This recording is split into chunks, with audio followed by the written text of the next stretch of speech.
Learning checkpoint 6.2. The first question says Rachel is a stunt driver and she's escaping from a building that's about to explode. She is driving to get to the safe zone at a constant speed.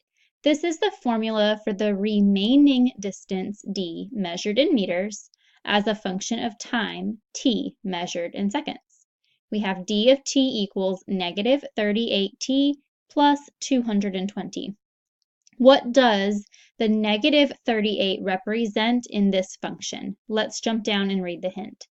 Negative 38 is a coefficient of t. That means that the number negative 38 has something to do with t or the time. So let's go through and look at the answer choices, and we're going to think about one that would make sense as a relationship with the amount of time that she's in this car. So does the negative 38 stand for the number of seconds total that it would take to get to the safe zone?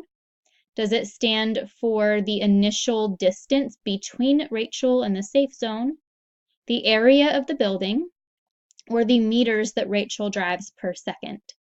So right now, I'm only seeing two of these answer choices that relate to the time or the seconds, so that might be able to help you narrow this question down. Number 2 is the exact same situation about Rachel the stunt driver, but this time the question says, what does the 220 represent in this function? So in number 1, you figured out what the negative 38 stands for. We know that t is time. Now we're going to interpret what this 220 represents. We'll jump down to the hint. It says 220 is not related to t, the time. Since 220 is not touching t, it's not multiplying with t, it's not really related to the time or the seconds in this situation. So that should help you narrow down some of the answer choices. You're looking for one that doesn't really have anything to do with the amount of time. So that would leave you with either the first one, the initial distance between Rachel and the safe zone, or the area of the building. Number 3, we have a scenario at a local gym. At a local gym that you go to, you have 2 options for payment. So option 1, you can pay $90 for a monthly pass, and then it's an extra $4 when you actually go to the gym. Or option 2, just flat out pay $13 every time you go instead. So let's figure out which one of these choices is a system of equations that represents our 2 options in the situation. So what you need to do is go up and figure out how you can take these values, relate them to the amount of times you go to the gym, and write equations to represent those 2 options. I have a hint for you here on how you can set up your variables. So if you let y stand for the total money that you spend on going to the gym, and then let x equal the number of times that you go to the gym. So if you use y for the cost, x for the number of visits to the gym, that should help you figure out which one of these choices is related to the situation. So let me just walk you through one of these real quick. So like the first one says the total cost is equal to $4 times the number of visits plus $13. This one also says that option 2, your total cost is $90. So think about if these 2 separate equations accurately represent options 1 and 2 that the gym offers for your payments. So you're looking for options 1 and 2, 2 separate equations, all together in one answer choice. Number 4 is the same gym situation. And then here's the question. If you plan to go to the gym 15 times per month, which option is a better deal? How much money do you save by choosing that option? So you have a couple of choices on how you'd like to work out number 4.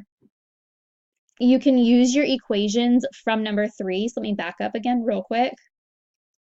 Once you're pretty confident that you found the right set of equations, you're going to pick one of these choices, but it's made up of 2 equations. You can take those 2 equations that you choose and use 15 visits to the gym, or let x equals 15 plug it in and see what you get for option 1 and option 2. If you're not confident about the equations that you chose, you can just think this one through. So figure out how much money it would cost you for option number 1. You're going to pay $90 and then you're going to pay $4 an extra 15 times. Figure out how much money that would give you.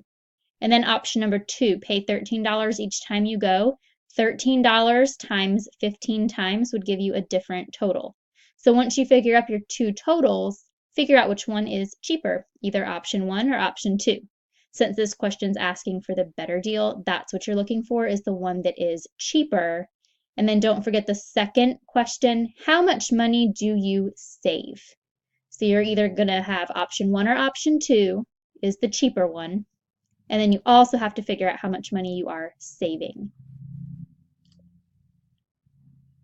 Question 5. Mary works 2 jobs to save up for her trip. Her trip will cost at least $650. She earns $20 per hour house cleaning and $8 per hour working at the mall. Which linear inequality shows the various numbers of hours she could work at each job to pay for her trip? Let's jump down and read the hint. Let X equal the number of hours that she spends house cleaning. Let Y stand for the number of hours that she works at the mall.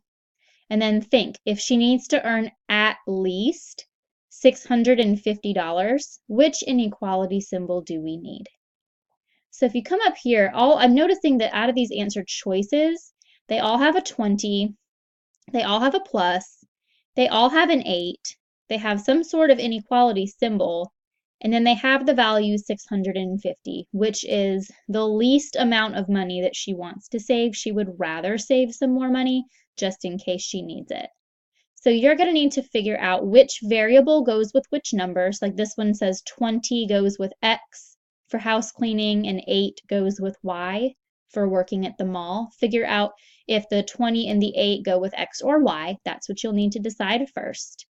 And then right here about your inequality symbol, if you want at least $650, you need to decide which symbol makes sense for that. Would you rather have, is exactly 650 okay? Is greater than 650 okay?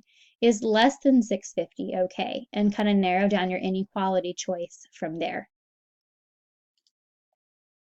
Number 6 is still about Mary working her 2 jobs. Here's the question. She can only work 25 hours at the mall. What is the least amount of hours of house cleaning that she'll need to do in order to still afford her trip? So since 25 hours at the mall is our restriction right here, I can plug in 25 for my variable for the mall. If you jump down to your hint and you follow the hint on the last one, we let Y stand for the number of hours that she works at the mall. So once you have your inequality back from number 5, you can just plug in Y equals 25 for 25 hours at the mall. You'll plug that into your inequality and solve for X. Don't forget to check your answer just to make sure that it does make sense when you're done.